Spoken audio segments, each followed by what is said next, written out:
In this video, I'm going to show you how I replace an inverter on a GE front load washer.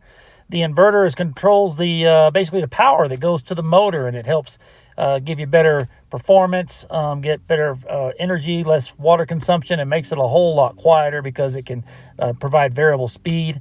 Your machine should look something like this on the front, and you want to make sure the first thing we're going to do is unplug this machine. You're going to be working around power, so definitely unplug this machine. This is the new inverter that I ordered off of Amazon. It was cheaper than any other one out there. And there are several different ones out there. You want to make sure you get the right board for your model. The one for my model I'll put down in the description below. If you use that link, it will provide me with a commission on what you purchase. It was less expensive through Amazon than anywhere else, and it was also the least expensive option on Amazon with Prime shipping to get this actual genuine replacement part.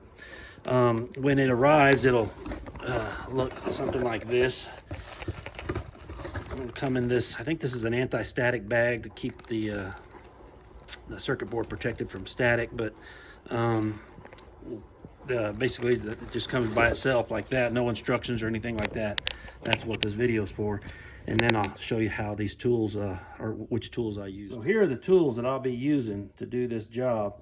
I'll be using some zip ties to replace the zip ties that I'll be cutting off. These are the wire cutters I'll use to cut the zip ties.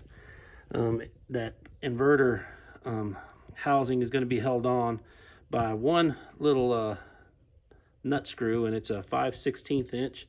I like this Dewalt bit. It has a magnetic end on it, and it fits into either screwdrivers that have this hex end or a variety of impact drivers. I'll put links for all this stuff in the descriptions below, the comments below, or whatever. And a pair of pliers. I'm going to use this today. My sweet little stepdaughter bought this for me. I love her so much for doing it. It's going to help me get into these tight spaces. It's just a little tiny, like micro wrench set. Well, I probably won't be using any of the bits, but I'll be using this and the extension that it comes with. You're going to need a light to see in there. I like this one. I got it at Harbor Freight. It has a magnetic base, so it can stick to the inside of that washer, and then I can tilt it, and it'll hold itself in a variety of different ways, and it's rechargeable, so I don't have to go out and buy batteries. And the last thing you're going to need is something thin and long, like this little Allen wrench, or you could even use like a bit if you don't have an Allen wrench. You're going to use that to help disconnect the wiring harnesses, and I'll show you that in the video. Let's get started. So once you have the washing machine tilted back like so, you can go ahead and get up underneath it, and you'll see this oval shaped port down here that you can use to access the inverter. So I've got a light in there to kind of light it up for you. I'll show you the steps next. First thing you want to do is go ahead and release this little wiring clip from the bottom. You can just take a pair of pliers and use it to squeeze in the two sides, and then it will go up inside this little hole, and you can push it all the way through. I'll show you what that looks like on the other side.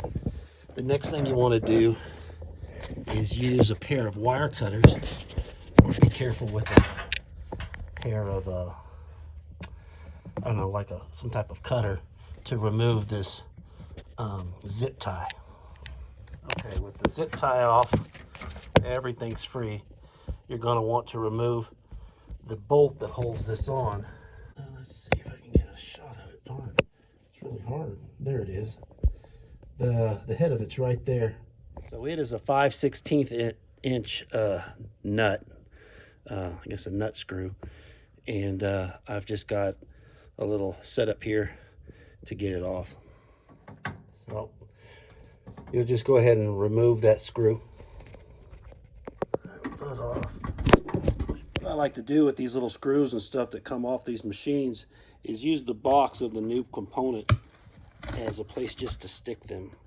If you want, if you have a lot of them, you can even label, where they went by just writing it on here. I like to stick it on this side of the box instead of the other side, because if it falls out, it'll fall inside the box. You can find it rather than it falling out and getting lost. So the next thing you're going to want to do is take and move this a little bit so that you can angle it downward and see on the inside of it, start removing the rest of the wiring harnesses and stuff. And to do that, we're just going to slide it basically towards the front of the machine. For reference, you can see the 2 feet that are locking it to the bottom of the washer. And if you move them forward, it lines up with these larger areas which allow these feet to come out. So for reference, this is the hole where the wiring harness clip was. This is the screw that came through that held the inverter in. And right here you can see that if I push this forward, it's going to move the whole thing up and out. Now I can move this around a little bit. If you're able to move this around a little bit, you can see that there's going to be another zip tie that you're going to need to remove right there. Okay, with that off, now you can see that if you turn this, there are these little tabs that hold this cover plate on, and you can lift them with your finger to loosen them. And there's two on the bottom, and then there's going to be one here on the side, the right side of it as you're looking at it. And I think there's one over here too. Yeah, there's another one right there. So there's one on each side, 2 on the bottom. The ones on the top are basically just like hinges. So we're gonna lift these up and swing the cover over. Here's a shot with these all loosened. And now you can see this is starting to swing open. I'm just gonna go ahead and remove it now. All right, we'll go ahead and take off this front cover and lay it to the side. And now what we're left with is this housing. And you can see in here that you've got your inverter board. We're going to need to take off these wiring harnesses here, disconnect all of those. There's another one over there. It's black. So those are the kind that have a little release lever on them. You just have to kind of figure that out. There's a tab that you push in on some of them to let it go. Just be gentle with it. Take it out. Then again, if you do end up screwing it up, just make sure you don't pull it by the wires. You never want to grab it by the wires and pull it out. You always want to grab it by the connector, the hard plastic at the bottom of the wires. Let's go to do those next. Okay, with these 2 wires out, it's easier to show you the little clips that you have to press in. I'm using this point of this number 2 bit to show you that you just press in on this part right here and then pull up. Over here on this one, you want to press in on this part right here and then pull up.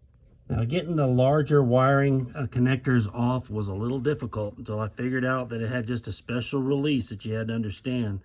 I've gotten it off. It's easier to show you with it off than it is on, but on the top of it you'll see that there's a little opening. Man, it's hard to get the camera to look at it, but there's the opening right there. And inside that opening,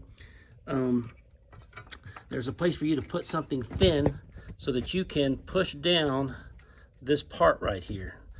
What I used was what I had that was thin, which is just this little Allen wrench, and I inserted it in there like so that it would push down the connector when I angled it down. So you can see the end of the Allen wrench coming through there. By lifting up on my Allen wrench end, I can make that end go down, and it pushes these little barbed parts downward and allows it to release.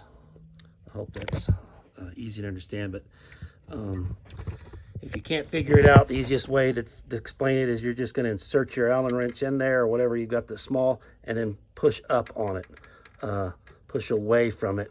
So I'm pushing in the direction of going up basically on camera, and that will leverage these little tabs at the end downward and allow it to release the clip that's on the other end of there. The gray connector is the same thing. You want to stick that Allen wrench in there, push the Allen wrench up so that the other end of the Allen wrench pushes these tabs down.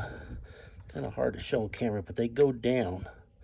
See, I can squish them down, and that'll release those little raised edges that hook it to the other side of the connector, the female. With your connectors off and out of the way, you can see that there's some little screws. There's 4 of them.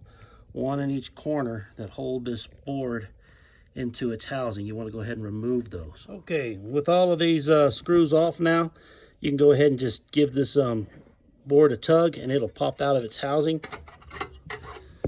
And now the installation is basically going to be reverse of the removal. Now this is the back side of that inverter board, and what I did is just flipped it over so I could see if I could find any like little scorch marks or burn marks, something indicating that something in here went out, you know, blew out or burned out, but I really don't see any visual sign that there's a problem.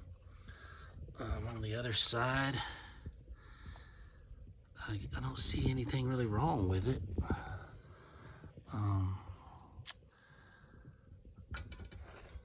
There's a serial number on that. I'm just going to keep that for my reference in case I need to contact these jokers. But I think whatever's wrong with it must be something that's not that you can't see visually. Go ahead and remove my new one. Now it comes in an anti-static bag. I believe this is an anti-static bag, so I'm going to use that bag to protect it from sitting on the carpet. And I'm just going to compare the two side by side real quick. The old one is here on the left. They seem to be the right part. You never know what you're going to get when you order stuff from Amazon. So I'm going to go ahead and take the new one and get it installed. So I've lit up the case to kind of illustrate these two little tabs at the bottom and this other tab at the top. Now this tab right here at the top, it's flexible. You see it moves back and forth. So what you want to do when you put this board in is you want to put the board behind these two tabs and then swing it down so that it clicks in place at the top. So I've got my board there at the bottom underneath those two tabs, and then I'm just going to push it down at the top, and if everything works right, it should just click into place. Yep, there it goes.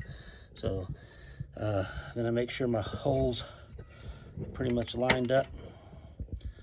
Got one there, one there, one there, and one there. I'm going to go ahead and put my screws in. All right, with the new board on, I'm going to go ahead and reconnect my wiring connectors. You just push these in until you hear it click. After you put in these last two wiring connectors, you want to make sure you push your wire back underneath this little clip that holds it out of the way. Yeah, it's right there. You can just slide it into that. Now on top of the cover, you'll see you've got these two parts. Those are like hinges. The top of your cover is going to hook onto those first, and then it's going to swing down and click into place. So you'll connect the top part first. With the cover on now, it's just a matter of getting these two little feet to go through these two little holes on the bottom. You just kind of look through there as you line them up.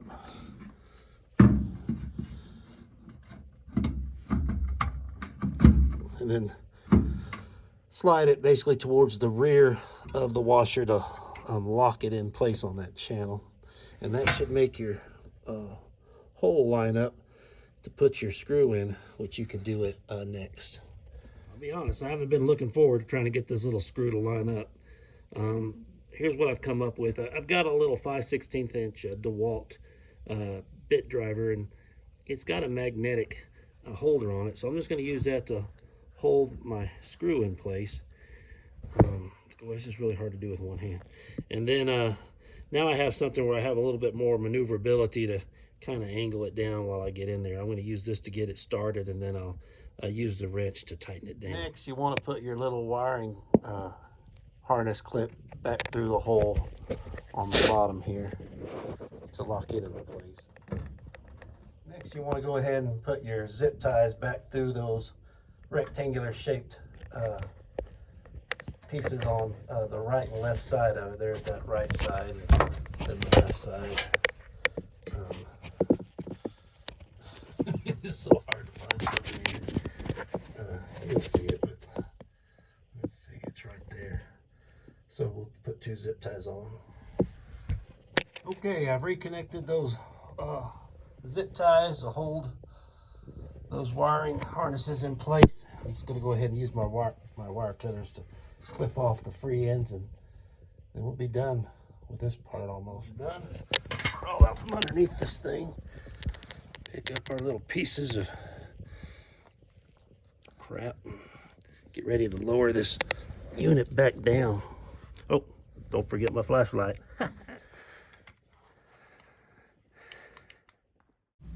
That's pretty much it. Please like and subscribe to help me out. Maybe I can retire in Belize. Thank you.